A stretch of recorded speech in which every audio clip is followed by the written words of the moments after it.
Fala galera, dando continuidade a essa questão da cinemática vetorial, a gente vai ver um pouquinho sobre a velocidade relativa. O próprio nome está dizendo, né, que é a velocidade medida em relação a um dado referencial. Lembra que a condição de repouso, né, o estado de repouso ou o estado de movimento, depende justamente do referencial adotado. Então a gente vai entender aqui que essa velocidade relativa é a velocidade em relação a um dado referencial.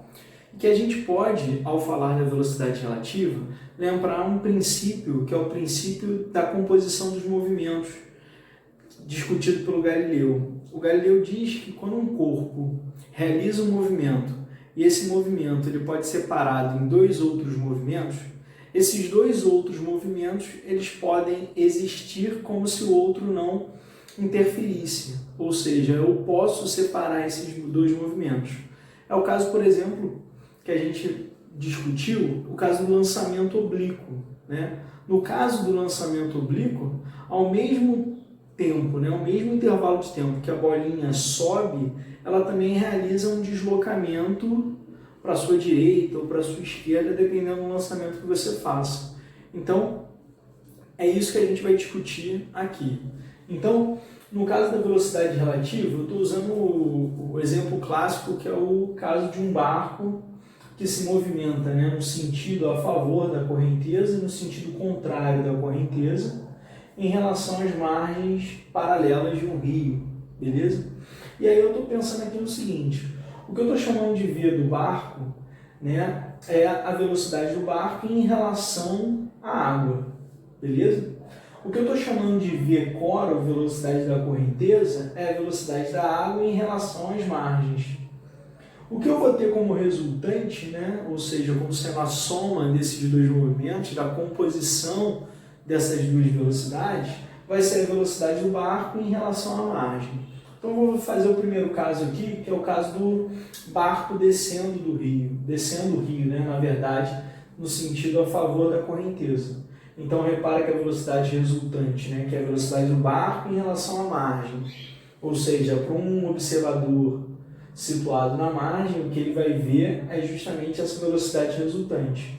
O que você vai ver então é a velocidade do barco 1 vetorial mais a velocidade vetorial da correnteza. Como esses caras têm a mesma direção e o mesmo sentido, eu também posso somar os módulos. Então o módulo da velocidade da correnteza vai ser igual ao módulo da velocidade do barco mais o módulo da velocidade da correnteza. Esse daqui vai ser o módulo do vetor velocidade resultante.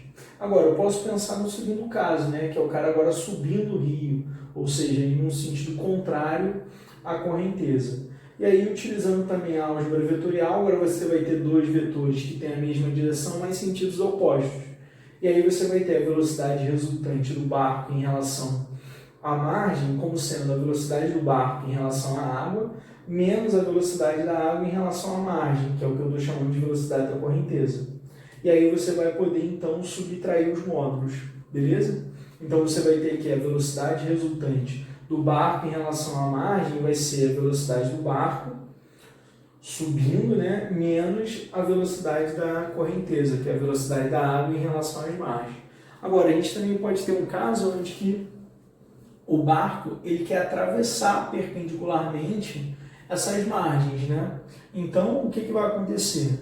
Se não tivesse a correnteza, ou seja, fosse um rio de águas calmas lá, como se diz na literatura, o que a gente ia ter aqui, na verdade, é que o cara ia sair da margem A e ia chegar até a margem B justamente sobre o ponto E, batendo lá no ponto E.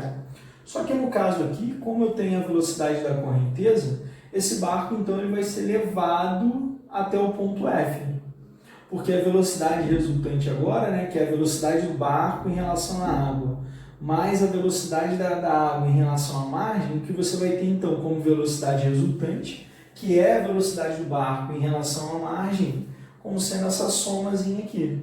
Então a velocidade resultante, né, é a velocidade, é um vetor que tira ele da origem do vetor velocidade do barco e leva até a extremidade do vetor velocidade da correnteza. E como esses caras aqui, né, formam um triângulo, ou seja, você tem dois vetores que são perpendiculares entre si, a gente pode usar então o teorema de Pitágoras. Então a velocidade resultante ao quadrado vai ser igual à velocidade do barco mais a velocidade da correnteza ao quadrado, beleza? E aí a gente vai estar sempre usando essa álgebrazinha vetorial. Eu vou fazer no próximo vídeo um exemplozinho clássico dessa questão de movimento relativo e de movimento de arrasto. Então, pelo princípio da simultaneidade de Galileu, o princípio aí da composição do movimento, a gente não precisa se preocupar, né, com o movimento de arrasto. Esse movimento relativo ele é independente ao movimento de arrasto.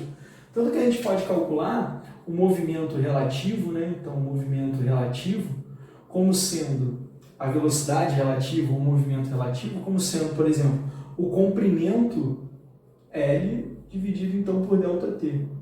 Ou seja, a velocidade do barco em relação à água vai ser a distância entre as margens, né, dividido então por esse intervalo de tempo. E detalhe, né, quando a gente fala em princípio da simultaneidade, significa que o intervalo de tempo é igual para qualquer movimento. Beleza? Então no próximo vídeo eu vou mostrar um exemplozinho clássico disso daí.